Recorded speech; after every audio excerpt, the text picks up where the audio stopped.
សម្រាប់បងប្អូនយើងដែលសរសេរជាភាសាខ្មែរហើយចង់ឲ្យបកប្រែជាភាសាផ្សេងៗនៅក្នុងឆាតឬក៏នៅក្នុងប្រព័ន្ធទំនាក់ទំនងផ្សេងៗនៅពេលដែលយើងចង់ប្រើប្រាស់ទៅលើភាសាខ្មែរហើយវានឹងសរសេរជាភាសាអង់គ្លេសឬក៏ភាសាផ្សេងៗដើម្បីតាក់ទងទៅកាន់អ្នកណាគេម្នាក់តាមបណ្ដាញឆាតឬក៏ Telegram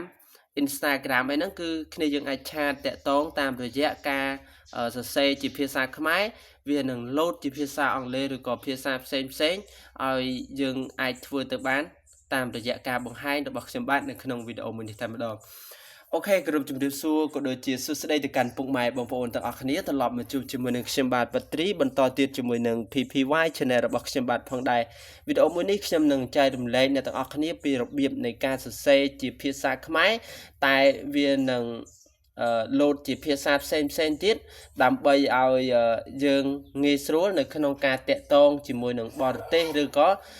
អ្នកណាគេម្នាក់ដែលយើងចង់ផ្ញើទៅទោះបីជាយើងសរសេរជាភាសាខ្មែរឬក៏យើងសរសេរជាភាសាអង់គ្លេសដូចនៅក្នុងវីដេអូមួយនេះ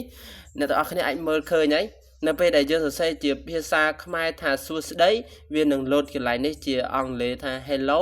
ឬក៏យើងអាចផ្ញើតាម chat ឬក៏ Telegram អីចឹងទៅគ្នាយើងអាចធ្វើទៅបានគឺអាចធ្វើបានងាយទាំងអស់គ្នាឥឡូវខ្ញុំអនុវត្តឲ្យអ្នកទាំងអស់គ្នាមើលជំហានដំបូងគឺគ្នាយើងត្រូវចូលទៅក្នុងkeyboard អ្នកនរគ្នាចូលឆាតណាគេម្នាក់ទៅនេះយើងអាចសរសេរមក sorry ខ្ញុំclear ចេញសិនហ្នឹងហើយឥឡូវយើងជ្រើសរើសឆាតមួយមកហើយមួយទៀតជ្រើសរើសឆាតណាគេម្នាក់ទៅដើម្បីឲ្យងាយស្រួលហ្នឹងហើយឥឡូវខ្ញុំឆាតមួយនេះបងប្អូនយើងចូលមកយើងលុបចេញសិនកន្លែងនេះវាមិនមែនយើងចង់សរសេរឧទាហរណ៍ថាយើងចង់សរសេរជាភាសាខ្មែរដើម្បីឲ្យលោតជាភាសាផ្សេងហ្នឹងហើយឥឡូវយើងសរសេរជាភាសាខ្មែរមុនយើងកំណត់កន្លែងនេះគេថារកមើលភាសាអញ្ចឹងយើងដាក់ខ្មែរមកវាមានច្រើនអ្នកនរគ្នាបើសិនជាបងប្អូនយើងចង់សរសេរជាភាសាអង់គ្លេសលោតជាភាសាខ្មែរវិញអញ្ចឹងគ្នាយើងត្រូវចុចកន្លែងនេះដាក់ភាសា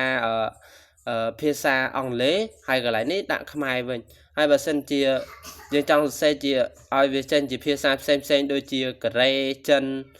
ហូឡង់កាណាដាអេស្ប៉ាញបារាំងអីហ្នឹងគឺគ្នាយើងអាចសរសេរកំណត់នៅកន្លែងនេះបានអញ្ចឹងបើសិនជាយើងចង់ដាក់ជាអង់គ្លេសដើម្បីឲ្យតេស្តទៅកាន់បងប្អូនយើងហ្នឹងហើយដោយសារវីដេអូនេះខ្ញុំគ្រាន់តែជាឧទាហរណ៍ដើម្បីឲ្យបងប្អូនយើងចង់សរសេរភាសាផ្សេងដើម្បីបកប្រែជាភាសាអង់គ្លេសទៅអញ្ចឹងយើងសរសេរជាខ្មែរដើម្បីឲ្យងាយស្រួលយល់ឧទាហរណ៍ថាយើងចង់សរសេរថាសួស្តីអញ្ចឹងសួស្តីយើងសរសេរមកបងប្អូនដាក់សួស្តីយើងដកស្រអី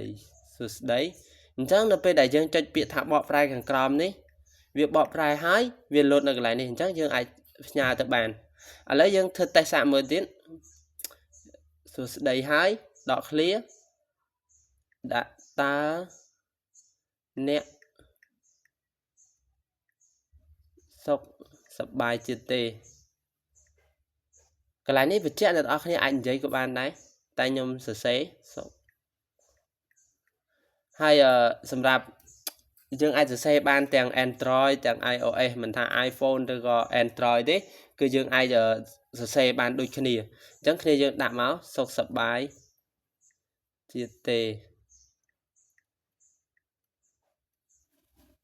អូខេខ្ញុំសរសេរហើយតោះមកខ្ញុំដាក់ពាក្យបកប្រែមកគេដាក់ថា hello how are you កន្លែងនេះបងប្អូនយើងអាចកំណត់បានជាភាសាផ្សេងបានហ្នឹងហើយអញ្ចឹងនេះគឺជារបៀបនៃការសរសេរពីភាសាខ្មែរដើម្បីឲ្យវាបកប្រែជាភាសាផ្សេងគ្នាយើងអាចបកប្រែជាភាសាកូរ៉េឬក៏ចិនអីក៏បានដែរហើយសម្រាប់ Android គឺវាងាយស្រួលប្រើជាងនឹងទៅទៀតបងប្អូនហ្នឹងហើយសម្រាប់ Android វិញគឺងាយស្រួលប្រើជាងនឹងទៅទៀតអញ្ចឹងគឺបងប្អូនយើងអាចប្រើប្រាស់បានសម្រាប់ជាភាពងាយស្រួលឬក៏បង្កើតជាភាពងាយស្រួលដើម្បីឲ្យបងប្អូនយើងចង់តាក់ទងជាមួយនឹងបរទេសឬក៏ដៃគូយើងដែលគេនិយាយមកយើងស្ដាប់អត់បានអីចឹងទៅយើងចង់និយាយយើងចង់សួរគេគឺយើងអាចបកប្រែឬក៏យើងអាចសរសេរសំណេរជាភាសាខ្មែរវានឹងលោតចេញជាបរទេសឲ្យយើងតែម្ដង ហ្នឹងហើយមិនថាជាភាសាអង់គ្លេសឬក៏ចិនកូរ៉េអីទេគឺបានគ្រប់ភាសាទាំងអស់អូខេវីដេអូថ្ងៃនេះគឺមានតែប៉ុណ្្នឹងហើយសម្រាប់ការចែករំលែកទៅកាន់ពុកម៉ែបងប្អូនទាំងអស់គ្នាបើសិនជាបងប្អូនយើងពេញចិត្តនៅវីដេអូមួយនេះកុំភ្លេចជួយចុច like ក៏ដូចជាចុច subscribe ទៅលើ channel YouTube របស់ខ្ញុំបាទម្នាក់មួយផងដើម្បីទទួលបានវីដេអូថ្មីនិងបទពិសោធន៍ខ្លីៗពីខ្ញុំបាទផងដែរអរគុណច្រើនអ្នកទាំងអស់គ្នាសម្រាប់ការតាមដានទស្សនាវីដេអូមួយនេះពីដើមរហូតដល់ចប់